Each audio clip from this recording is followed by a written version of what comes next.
بسم الله الرحمن الرحيم رب اشرح لي صدري ويسر لي امري واحلل عقدة من لساني يفقهوا قولي اعوذ بالله من الشيطان الرجيم بسم الله الرحمن الرحيم والذين هاجروا في الله من بعد ما ظلموا لنبوئنهم في الدنيا حسنة۔ اللہ تعالیٰ فرما رہے ہیں کہ اور وہ لوگ جنہوں نے ہجرت کی اللہ کے لیے اس کے بعد کہ ان کے اوپر ظلم کیا گیا، ہم انہیں ضرور اچھا ٹھکانہ عطا فرمائیں گے۔ یہاں پر ہجرت کا ذکر آیا ہے۔ ہجرت کا مطلب ہے کہ اپنا گھر بار، اپنا وطن اور ساری چیزیں چھوڑ کر اللہ کی راہ میں اپنا ایمان بچانے کے لیے نکل جانا۔ اس آیت میں حبشہ کی طرف جو ہجرت کی گئی تھی اس کی طرف اشارہ ہے، چونکہ یہ آیتیں اس دور میں نازل ہو رہی ہیں جو مکی دور کا آخری دور ہے، جس میں ظلم و ستم انتہا کو پہنچ چکا ہے اور وہ ظلم برداشت کرنا مشکل ہو رہا ہے۔ ایسے وقت میں ہجرت فرض ہو جاتی ہے جب کہ ظلم بہت زیادہ ہو رہا ہو، اور اپنے ایمان پہ قائم رہنا، ایمان پہ مستحکم طور سے استقامت کے ساتھ جمے رہنا مشکل ہو جاتا ہے۔ اس وقت پھر اللہ تعالیٰ ہجرت کا حکم عطا فرماتے ہیں۔ تو جب کفار مکہ کا ظلم و ستم حد سے زیادہ آگے بڑھ گیا تو پھر انہیں حبشہ کی طرف ہجرت کرنے کا حکم ہوا، اور جتنے مومنین تھے اس وقت وہ لوگ حبشہ ہجرت کر کے جاتے ہیں۔ اور اس وقت وہاں کا جو بادشاہ نجاشی تھا وہ عیسائی تھا، لیکن اس نے کچھ سوالات کیے اور ان لوگوں نے جو جوابات دیے تو اس نے کہا کہ یہ بالکل صحیح بات کہہ رہے ہیں، اور اس نے ان تمام مومنین کو اپنے آپ پناہ دی تھی۔ کفار مکہ نے انہیں وہاں سے لانے کے لیے بھی لوگوں کو بھیجا تھا۔ وہ ہجرت کر کے وہاں پر امن سے رہ رہے ہیں، یہ بھی انہیں گوارا نہیں ہو رہا تھا۔ انہیں لانے کے لیے ایک وفد کو بھیجے۔ وفد نے نجاشی سے ملاقات کی اور کہا کہ یہ کچھ لوگ بے دین ہو کر تمہارے یہاں آ گئے ہیں، ذرا ان سے بات کرو، انہیں ہمارے حوالے کرو۔ تو نجاشی ان سے بلا کے ان سے بات کرتا ہے، اور جب وہ ساری باتیں کرتے ہیں تو مطمئن ہو جاتا ہے اور وہ کہتا ہے کہ یہ تو بالکل صحیح ہے ان کا دین، اور اس لیے میں ان لوگوں کو آپ کے حوالے نہیں کروں گا۔ جو وفد انہیں لانے کے لیے وہاں گیا تو بہت زیادہ سٹپٹاتے ہیں وہ لوگ اور کہتے ہیں کہ اب ہم ایک ایسی بات کہیں گے نجاشی کو کہ تم ان سے عیسیٰ علیہ السلام کے بارے میں پوچھو۔ پھر وہ لوگ عیسیٰ علیہ السلام کے بارے میں جو کہیں گے تو اس کی وجہ سے پھر نجاشی انہیں یہاں سے نکال دے گا، چونکہ عیسیٰ علیہ السلام کے بارے میں جو گمراہ عیسائی تھے ان کا یہ عقیدہ تھا کہ وہ اللہ کے بندے ہیں اور اللہ کی خدائی میں شریک ہیں، اور قرآن مجید میں جو عیسیٰ علیہ السلام کے بارے میں باتیں نازل ہوئی ہیں وہ یہ کہ وہ اللہ کے بندے اور رسول تھے۔ تو یہ اس طریقے سے یہ لوگ چال چلتے ہیں کہ ان سے اپن کہیں گے نجاشی سے کہ ان سے عیسیٰ علیہ السلام کے بارے میں پوچھو۔ نجاشی ان کو بلاتا ہے، ان سے پوچھتا ہے، تو جو قرآن مجید میں لکھا گیا ہے پوری آیتیں پڑھ کے وہ لوگ سناتے ہیں عیسیٰ علیہ السلام کے بارے میں، چونکہ وہ نجاشی ہدایت یافتہ عیسائی تھا۔ وہ عیسیٰ علیہ السلام کو خدا کا بیٹا بھی نہیں مانتا تھا اور نہ ہی خدا کی خدائی میں شریک مانتا تھا۔ تو جب وہ آیتیں سنتا ہے قرآن مجید کی تو وہ کہتے ہیں کہ خدا کی قسم عیسیٰ علیہ السلام اس سے ایک تنکے کے برابر بھی زیادہ نہیں تھے۔ اس طریقے سے ان لوگوں کا وہ حربہ بھی ناکام ہو جاتا ہے، اور نجاشی نے مومنین سے کہا کہ تم آرام سے جب تک چاہو جب تک یہاں رہو، تمہیں کوئی یہاں سے نکال نہیں سکتا۔ اور اس نے ایک بات یہ بھی کہی تھی کہ اگر یہ لوگ جو کہہ رہے ہیں ساری باتیں سچ ہے تو یہ دین یہ میرے قدموں تک آ پہنچے گا۔ اور نجاشی کے بارے میں احادیث میں آتا ہے کہ انہوں نے ایمان قبول کر لیا تھا، اور جب ان کا انتقال ہوا تو نبی کریم صلی اللہ علیہ وسلم نے ان کی نماز جنازہ پڑھی تھی، مومنین سے کہا تھا کہ ان کی نماز جنازہ پڑھو۔ تو یہ ہجرت کے بارے میں تھا۔ اب اللہ تعالیٰ یہ فرما رہے ہیں کہ جن لوگوں نے اللہ کے راستے میں ہجرت کی اور اس کے بعد کہ ان پر ظلم کیا گیا تو ہم انہیں دنیا میں بھی اچھا ٹھکانہ عطا فرمائیں گے۔ مطلب جو لوگ آج اپنا گھر بار، اپنی پراپرٹی سب کچھ چھوڑ کر اللہ کی محبت میں دین ایمان کو بچانے کے لیے یہاں سے جا رہے ہیں تو کتنا زیادہ ناگوار گزرتا ہے ایک انسان پر. ہمارا ایک چھوٹا سا گھر ہی چھوڑ کر ہم جائیں کسی وجہ سے تو ہمیں کتنا مشکل گزرتا ہے. لوگ عام طور سے عام حالات میں ایسا کبھی نہیں کریں گے، لیکن یہ ایمرجنسی وہ ایمرجنسی بھی کیسی کہ ایمان کو بچانے کے لیے، اپنی جان بچانے کے لیے ہجرت نہیں کرتے تھے مومنین، ایمان بچانے کے لیے ہجرت کرتے تھے کہ کہیں ایسا نہ ہو کہ ہم ایمان سے پھیر نہ دیے جائیں ظلم زیادتی کر کے. تو ہجرت کا اجر بہت بڑا ہے، یہاں تک کہ حدیث میں آتا ہے کہ جو ہجرت کرے گا تو اس کے تمام پچھلے گناہ معاف ہو جاتے ہیں. تو ہجرت کوئی معمولی کام نہیں ہے. اپنے گھر بار بلکہ رشتہ داروں کو بھی چھوڑتے تھے یہ لوگ، جو لوگ مومن نہیں ہوتے تھے انہیں بھی چھوڑ کر اور اپنا ایمان بچانے کے لیے نکل جاتے تھے. تو ان کے بارے میں اللہ تعالیٰ خوشخبری سنا رہے ہیں کہ ہم انہیں دنیا میں بھی اچھا ٹھکانہ عطا فرمائیں گے،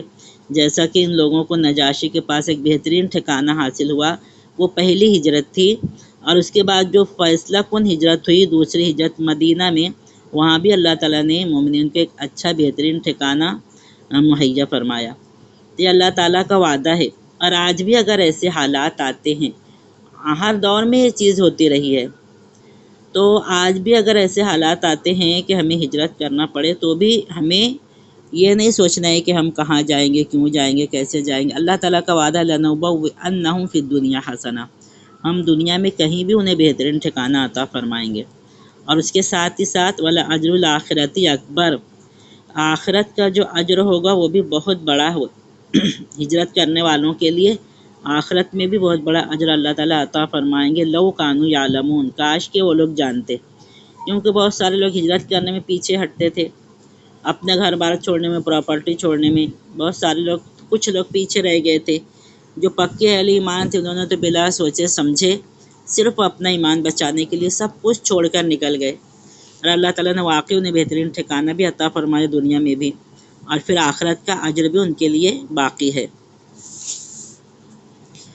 الذین صبروا وعلی ربہم یتوکلون، وہ لوگ جنہوں نے صبر کیا ہے نا، کتنا بڑا صبر کیا ان لوگوں نے، اپنی ساری چیزیں چھوڑ دینا، تنہا اکیلے نکل جانا. حضرت صہیب رضی اللہ عنہ کے بارے میں آ چکا ہے پہلے بھی کہ جب وہ ہجرت کر کے نکلتے ہیں تو کفار مکہ ان کو آ کے گھیر لیتے ہیں، کہتے ہیں کہ تم نہیں جا سکتے. صہیب رضی اللہ عنہ روم سے آئے تھے، کہتے ہیں کہ تم خالی ہاتھ آئے تھے اور تم یہاں سے اس طریقے سے جا نہیں سکتے. صہیب رضی اللہ عنہ اپنے سارے تیر نکال کے پھیلا لیتے ہیں اور ان سے کہتے ہیں کہ اگر تم مقابلہ کرو گے تو میں بہترین تیر انداز ہوں، تم مجھ سے مقابلے میں جیت نہیں پاؤ گے. اگرچہ وہ اکیلے تھے اور سامنے پورا گروپ کافرین کا موجود تھا، تو میں تم کو ایک ایسا راستہ بتاتا ہوں جو تمہیں فائدہ پہنچائے گا. تم ایسا کرو، میرا مال مکہ میں فلاں جگہ پر رکھا ہوا ہے، جا کے لے لو، میرا راستہ چھوڑ دو. مطلب ایمان کو بچانے کے لیے اپنا مال کی بھی پرواہ نہیں کرتے تھے، پراپرٹی کی بھی پرواہ نہیں کرتے تھے. جاؤ لے لو سب اور ہمارا راستہ چھوڑ دو. ہم ایمان پر، دین ایمان پر قائم رہنے کے لیے، ثابت قدم رہنے کے لیے ہجرت کر رہے ہیں، تو ہمیں ہجرت کرنے دو. اور واقعہ بھی ہمیں پتہ ہے کہ جب وہ ہجرت کر کے مدینہ پہنچتے ہیں تو کتنے زیادہ بھوک کی شدت ان کے اوپر غالب ہوتی ہے کہ وہ گر جاتے، تھکن اور بھوک پیاس گر جاتے ہیں. اور حضور اکرم صلی اللہ علیہ وسلم اور ابو بکر رضی اللہ عنہ بیٹھے رہتے، ان کے پاس کھجوریں رکھی ہوتی، اٹھا کے کھانا شروع کر دیتے ہیں اور فرماتے ہیں کہ یا رسول اللہ، میں وہاں سے یہاں تک ایک مٹھی آٹا میرے پاس تھا، اس پر میں سفر کر کے وہاں سے یہاں تک آیا ہوں. تو یہ ایسی ایسی تکلیفیں، مصیبتوں پر ان لوگوں نے صبر کیا. الذین صبروا، سفر کی مصیبتیں برداشت کی، بھوک پیاس کی مصیبتیں برداشت کی، اپنے سارے مال اسباب اللہ کی راہ میں دے دیے. تو یہ لوگ نے، جن لوگوں نے صبر کیا، وعلی ربہم یتوکلون، اپنے رب پر انہوں نے بھروسہ کیا، رب پر، اللہ کی توکل پر ان لوگوں نے سب کچھ چھوڑ کر نکل گئے کہ اب جو بھی ہوگا اللہ تعالی ہمارے ساتھ ہے، جو بھی معاملہ فرمائیں گے اللہ تعالی ہمارے ساتھ اچھا ہی معاملہ فرمائیں گے. تو یہاں پر یہ کفار مکہ کے مظالم کے خلاف جن لوگوں نے ہجرت کی اس کا ذکر کر دینے کے بعد اب اللہ تعالیٰ آگے یہ فرما رہے ہیں وَمَا أَرْسَلْنَا مِن قَبْلِكَ إِلَّا رِجَالًا نُوحِي إِلَيْهِمْ، اور ہم نے نہیں بھیجا آپ سے پہلے بھی مگر آدمیوں کو ہی، انسانوں کو ہی، جن کی طرف ہم وحی کرتے تھے۔ فَاسْأَلُوا أَهْلَ الذِّكْرِ إِن كُنتُمْ لَا تَعْلَمُونَ، اگر تم نہیں جانتے تو جو اہل ذکر ہیں جنہیں علم ہے ان سے پوچھ لو۔ یہاں پر جو کفار مکہ اعتراض کرتے تھے، اس کا جواب اللہ تعالیٰ نے کئی جگہ الگ الگ انداز سے دیے ہیں۔ یہاں پر بھی اللہ تعالیٰ ان کے اس اعتراض کا جواب فرما رہے ہیں جو وہ لوگ کرتے تھے کہ انسان کیوں نبی بنا کر بھیجے گئے، یہ تو ہمارے جیسے ہی انسان ہیں، ہمارے ہی جیسا کھاتے پیتے ہیں، بیوی بچے ہیں ان کے، بازاروں میں جاتے ہیں، خرید فروخت کرتے ہیں۔ تو اللہ تعالیٰ نے اس کے جواب میں آیت فرمائی کہ ہم نے آپ سے پہلے، یعنی اے نبی صلی اللہ علیہ وسلم، یہ تو نبی کریم صلی اللہ علیہ وسلم سے مخاطب ہے، لیکن میسج ان کافرین تک بھی پہنچانا مقصود ہے۔ تو اللہ تعالیٰ فرما رہے ہیں کہ ہم نے آپ سے پہلے جتنے بھی رسول بھیجے سب انسان ہی تھے، کوئی فرشتہ نہیں تھا، کوئی الگ مخلوق نہیں تھے، سب انسان ہی تھے، اور ہم ان کی طرف پیغامات وحی کیا کرتے تھے۔ اور اہل ذکر سے پوچھ لیے، اہل ذکر کون ہیں؟ اہل کتاب کے علماء، یہ جو یہود و نصارہ کے علماء ہیں ان کی طرف اللہ تعالیٰ اشارہ فرما رہے ہیں کافرین مشرکین سے کہ تمہیں اگر اس بات پر اعتراض ہے کہ اللہ تعالیٰ نے ایک ہمارے جیسے عام انسان کو کیوں نبی بنا کر بھیجا، اگرچہ نبی کریم صلی اللہ علیہ وسلم عام انسانوں کی طرح نہیں تھے، ان کی خصوصیات، ان کی خوبیاں، ان کے اخلاق، ان کی ساری چیزیں بہت حد درجہ کمال درجے تک بڑھی ہوئی تھیں، اور اللہ تعالیٰ ایک ایسے ہی نیک اور اہل ترین انسان کو چنتے ہیں رسول بنانے کے لیے، لیکن انہیں یہ اعتراض ہوتا تھا کہ یہ تو ہمارے ہی طرح انسان ہے، پھر ہم کیسے مان لیں کہ اللہ نے تمہیں نبی بنا کر بھیجا ہے۔ تو ان کے جواب میں اللہ تعالیٰ فرما رہے ہیں کہ ہم تو اسی طرح ہر دور میں جتنے بھی رسول بھیجے ہیں سب کو ہم انسانی شکل میں ہی بھیجے ہیں، اور اگر تمہیں اس بات میں شک ہو رہا ہے، اگر تمہیں یقین نہیں آ رہا ہے تو پھر اہل ذکر سے پوچھ لو، وہ اہل ذکر جو پہلے سے جن کے پاس کتاب موجود ہے، جو توریت اور انجیل رکھتے ہیں، علماء اہل کتاب جو ہیں ان سے پوچھ لو، اور دوسرے وہ لوگ جو کہ بہت زیادہ علم رکھتے ہیں، پرانے لوگوں میں موجود ہیں، ان سے بھی پوچھ لو اگر تم نہیں جانتے ہو تو، کہ شروع سے لے کر آج تک یہ تو آخری نبی ہیں، 1,24,000 جو انبیاء آئے وہ سب کے سب انسان تھے، کوئی فرشتہ نہیں تھے، کوئی الگ مخلوق نہیں تھے، اور سب کو اللہ تعالیٰ نے نبی بنا کر بھیجا۔ اسی طریقے سے نبی کریم صلی اللہ علیہ وسلم کو بھی انسانوں ہی میں سے نبی بنا کر بھیجا اللہ تعالیٰ نے۔ بالبینات والزبر، جو پچھلے لوگ تھے ان پر ہم نے روشن نشانیاں بھی نازل کی اور زبر یعنی کتابیں بھی دے کر بھیجی۔ وَأَنزَلْنَا إِلَيْكَ الذِّكْرَ، اب آگے اللہ تعالیٰ فرما رہے ہیں اور ہم نے آپ کی طرف یہ ذکر، یہ نصیحت، یہ قرآن مجید، یہ تعلیمات اس لیے نازل کی لِتُبَيِّنَ لِلنَّاسِ مَا نُزِّلَ إِلَيْهِمْ، تاکہ آپ انہیں صاف صاف اس کی تشریح کر دو، اسے بیان کر دو لوگوں کے لیے جو ان کی طرف نازل کیا گیا ہے، وَلَعَلَّهُمْ يَتَفَكَّرُونَ، اور تاکہ وہ غور و فکر کریں۔ یعنی یہاں پر بتانا مقصد یہ ہے کہ اللہ تعالیٰ نے اس آیت میں وہ حکمت پوری کی پوری بتا دی ہے کہ جس کی وجہ سے ایک انسان ہی کو لازماً پیغمبر بنا کر بھیجا جائے۔ یہ ذکر جو ہے یہ فرشتوں کے ذریعے سے بھی بھیجا جا سکتا تھا، بلکہ براہ راست تو اسے پرنٹ کر کے ایک ایک انسان تک بھی پہنچا دیا جا سکتا تھا، لیکن مقصد صرف بھیج دینے سے پورا نہیں ہوتا۔ اللہ تعالیٰ نے جس مقصد کے لیے، جس حکمت کے لیے یہ ذکر، نصیحت، یہ قرآن مجید تعلیمات نازل کی ہیں، اس مقصد کو پورا کرنے کے لیے یہ بات ضروری تھی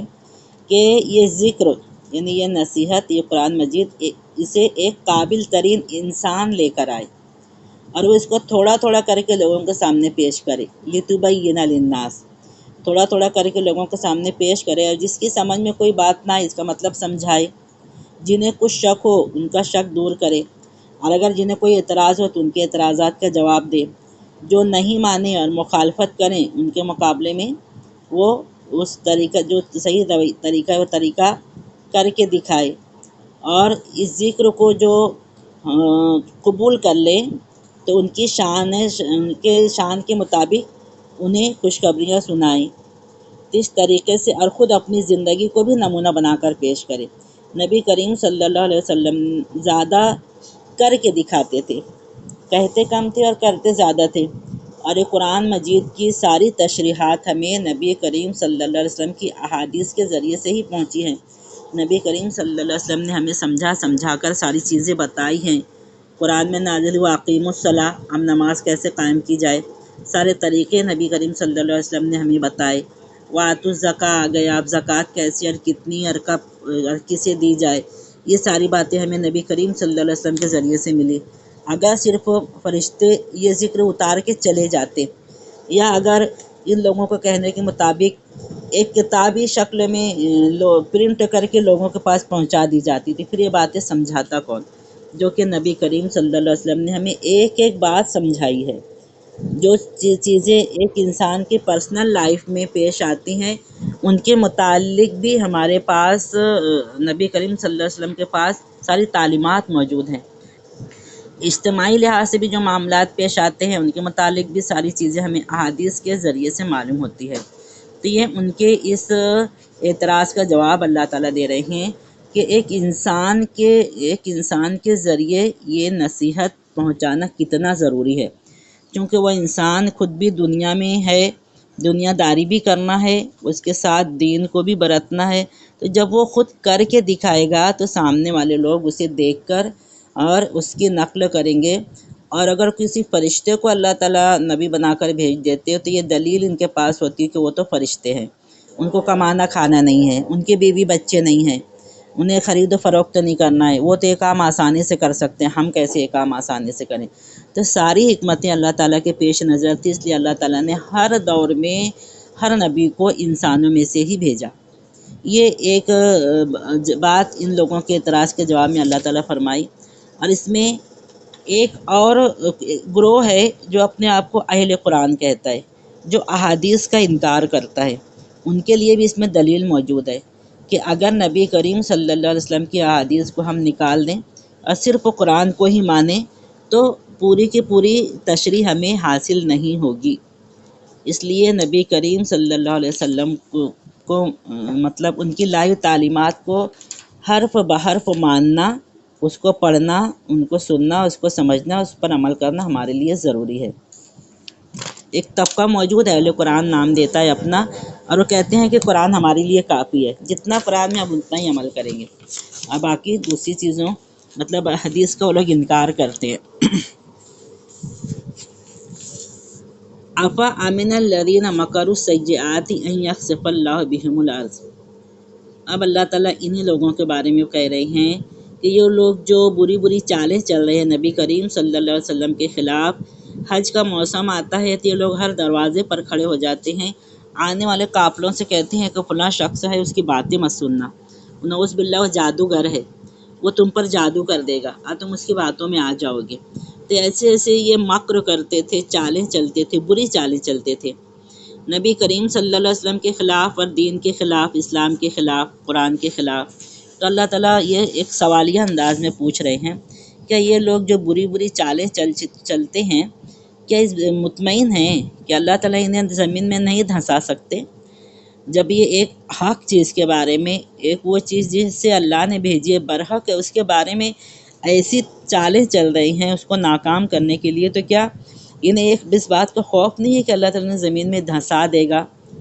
او یاتیہم العذاب من حیث لا یشعرون، یا پھر ایسی جگہ سے ان کے پاس عذاب آئے گا جہاں سے جس کو یہ لوگ محسوس بھی نہیں کر سکیں گے۔ او یاخذہم فی تقلبہم، یا پھر اللہ تعالیٰ نے چلتے پھرتے ہی پکڑ لے گا، فما ہم بمعجزین، اور اللہ تعالیٰ کو عاجز کرنے والے بھی نہیں ہیں۔ او یاخذہم علی تخوف، یا پھر اللہ تعالیٰ انہیں ایسی حالت میں پکڑ لے جب وہ خود خوف میں مبتلا ہوں۔ فإن ربکم لرؤوف الرحیم، بے شک تمہارا رب بہت ہی نرمی فرمانے والا، بہت رحم فرمانے والے ہیں۔ اللہ تعالیٰ ہر ایک کو موقع دیتے ہیں، وقت دیتے ہیں۔ ایسا نہیں ہے کہ کوئی اللہ تعالیٰ کی آیتوں کا انکار کرے۔ آج بھی ہم دیکھ رہے ہیں اور ہمارے دل بہت زیادہ اس سے دکھ محسوس کرتے ہیں کہ قرآن مجید کو کس طریقے سے لوگ علی الاعلان جلاتے ہیں، اور وہ لوگ کیا قرآن مجید کو جلا کر یہ سمجھ لیتے ہیں کہ ہم اسے ختم کر دیے؟ اور ہم یہ دیکھ رہے ہیں کہ اللہ تعالیٰ کی جو رعوف اور رحیمی کی صفت ہے فوراً انہیں نہیں پکڑتی۔ اللہ تعالیٰ یہ اتنا حد سے گزرنے کے بعد بھی انہیں چھوٹ دیتی ہے، موقع دیتی ہے، پلٹنے کا، توبہ کرنے کا وقت پورا مہیا کرتی ہے۔ اگر یہ لوگ پلٹ گئے، توبہ کر لیے، تو یہ گناہ بھی اللہ تعالیٰ ان کا معاف فرما دیں گے۔ بہت رعوف رحیم ہے اللہ تعالیٰ۔ لیکن اگر موقع ملنے کے بعد بھی یہ لوگ نہیں پلٹتے ہیں، توبہ نہیں کرتے ہیں، اپنے اس فعل سے تائب نہیں ہوتے ہیں، جو لوگ قرآن مجید کے ساتھ ایسی غلط کام کر رہے ہیں، نبی کریم صلی اللہ علیہ وسلم کی شان میں گستاخیاں کر رہے ہیں، اللہ تعالیٰ نے چھوٹ دیے ہوئے ہیں، ایک مہلت دیے ہوئے ہیں، کیونکہ اللہ تعالیٰ رعوف الرحیم ہے۔ اللہ تعالیٰ جو ہے فوراً سزا نہیں دیتے، موقع پورا فراہم کریں گے۔ اس کے بعد بھی انہیں توفیق نہیں ہوئی تو اس کے بعد پھر اللہ تعالیٰ انہیں عذاب دیں گے۔ ہم سورہ بقرہ میں پڑھ کر آئے ہیں نا، دوسرے پارے میں ہم پڑھ کر آئے ہیں، تیسرے رکوع میں، ان الذین کفروا وماتوا وہم کفار، جن لوگوں نے کفر کیا اور کفر کی حالت میں مر گئے۔ بیچ میں کافی لمبا پیریڈ اللہ تعالیٰ ان کو دیتے ہیں سمجھنے کے لیے، سوچنے کے لیے اور صحیح دین کو اختیار کرنے کے لیے، لیکن جو لوگ نہیں سوچے، نہیں سمجھے، نہیں اختیار کیے اور کفر کی حالت میں مر گئے تو فَأُولَٰئِکَ عَلَیْہِمْ لَعْنَۃُ اللہِ وَالْمَلَائِکَةِ وَالنَّاسِ أَجْمَعِینَ، تو پھر ایسے لوگ ہوں گے کہ جن پر اللہ کی بھی، فرشتوں کی بھی، تمام لوگوں کی لعنت ہوگی۔ اسی طریقے سے اللہ تعالیٰ عذاب بھیجنے پر قادر ہیں، زمین میں دھنسا بھی سکتے ہیں، ایسی طرح جگہ سے عذاب لا سکتے ہیں کہ کوئی محسوس بھی نہیں کرے گا، چلتے پھرتے انہیں پکڑ سکتے ہیں، اور یہ لوگ اللہ کو عاجز بھی نہیں کر سکتے۔ لیکن اللہ تعالیٰ بہت رعوف و رحیم ہے۔ جب حد سے زیادہ پانی سر چڑھ جاتا ہے، اسی وقت پھر اللہ تعالیٰ کسی بھی قوم پر عذاب لاتے ہیں، ورنہ درگزر کرتے رہتے ہیں، موقع دیتے رہتے ہیں، ڈھیل دیتے رہتے ہیں، چھوٹ دیتے رہتے ہیں، مہلت دیتے رہتے ہیں اللہ تعالیٰ، کہ ہو سکتا ہے کہ اپنے اعمال سے پلٹ جائیں۔ جب آخر میں پلٹتے نہیں ہیں، اسی وقت پھر اللہ تعالیٰ عذاب لاتے ہیں۔ اولم یروا الی ما خلق اللہ من شیء، کیا یہ لوگ ان چیزوں کی طرف نہیں دیکھتے جنہیں اللہ تعالیٰ نے پیدا فرمایا ہے؟ یتفیأ ظلالہ عن الیمین والشمائل، ان کے سائے جو ہیں دائیں اور بائیں جھکتے ہیں، سجدا للہ، اللہ کے سجدے کے طور پر، وہم داخرون، اور وہ اللہ کے سامنے عجز انکساری کر رہے ہیں۔ یعنی جو بھی چیز اللہ تعالیٰ نے زمین میں پیدا کی ہے، سب اللہ تعالیٰ کے بنائے ہوئے قانون کے مطابق چل رہے ہیں۔ سورج کو اللہ تعالیٰ نے جس چیز مقصد کے لیے بنائے وہی کام کر رہے، چاند کو اللہ تعالیٰ نے جس مقصد کے لیے بنایا اسی کام کو کر رہے، ستاروں کو، اسی طریقے سے پہاڑوں کو اللہ تعالیٰ نے جس مقصد کے لیے پیدا فرمایا ہے، یہاں تک کہ درخت ہیں، پہاڑ ہیں، ٹیلے ہیں، جو بھی ہے، ان کے سائے دائیں بائیں گویا سجدے کرتے ہیں یہ لوگ، یہ ان کا سجدہ ہوتا ہے، ان کے سائے جو پڑھتے ہیں۔ یہاں پر سائے کا لفظ اللہ تعالیٰ اس لیے لائے ہیں کہ ہر وہ مادی چیز اس کا سایہ ہوتا ہے، خود ہمارا بھی سایہ ہوتا ہے، اور یہ جو بے جان چیزیں ہماری خیر، ہمیں تو اللہ تعالیٰ نے پورا عبادت کے طریقے سمجھائے ہیں، لیکن یہ جو ہیں پہاڑ، درخت، شجر، حجر، یہ تمام چیزیں، ان کی عبادت جو ہے وہ جو ان کا سایہ ہوتا ہے، وہ سجدہ ہوتا ہے ان کا گویا، اور وہ اللہ تعالیٰ کے سامنے عاجزی انکساری کر رہے ہیں، کوئی بھی نافرمانی نہیں کر رہے ہیں، کوئی بھی اللہ تعالیٰ کے بنائے ہوئے قانون کے خلاف نہیں کر رہے ہیں، کوئی بھی انکار نہیں کر رہے ہیں۔ یہاں پر بتانا مقصد ہے اللہ تعالیٰ کا کہ ایک انسان ایسا ہے جو کہ انکار کر رہا ہے۔ کیا فرما رہے ہیں اللہ تعالیٰ؟ وَلِلَّهِ يَسْجُدُ مَا فِي السَّمَاوَاتِ وَمَا فِي الْأَرْضِ، اللہ ہی کے لیے سجدہ کر رہے ہیں، اللہ تعالیٰ ہی کے آگے جھک رہے ہیں، اللہ تعالیٰ ہی کی اطاعت فرما برداری کر رہے ہیں، ہر وہ چیز جو زمین اور آسمان میں ہے، من دابہ، چاہے وہ چوپائے ہوں، جاندار مخلوق ہوں، والملائکہ، چاہے وہ فرشتے ہوں، ہر ایک، یعنی بے جان چیز بھی جو ہیں وہ بھی اللہ کے لیے سجدہ کر رہے ہیں، جو جاندار ہیں وہ بھی اللہ کے لیے سجدہ کر رہے ہیں، اور فرشتے تو وہ ہر وقت اللہ تعالیٰ کے حکم کی فرما برداری میں لگے ہوئے ہیں۔ وَهُمْ لَا يَسْتَكْبِرُونَ، اور وہ ہرگز بھی سرکشی نہیں کرتے۔ اللہ تعالیٰ نے انہیں جو حکم دیا ہے، نہ فرشتے اس سے سرتابی کرتے ہیں، نہ کوئی دوسرے جاندار، سوائے انسان کے۔ انسان ہی ہے جو کہ اللہ کی عطا کردہ نعمتوں سے دن رات فائدہ اٹھانے کے باوجود بھی اللہ تعالیٰ کی عبادت سے انکار کرتے ہیں، کفر کرتے ہیں، شرک کرتے ہیں، ورنہ انسان کے علاوہ جتنے بھی بے جان مخلوق ہیں وہ سب کے سب، اور جو جاندار بھی ہیں اور جو فرشتے، سب اللہ کے حضور سجدہ کر رہے ہیں، اللہ کی اطاعت و فرما برداری کر رہے ہیں، اور وہ ذرہ برابر بھی تکبر نہیں کرتے۔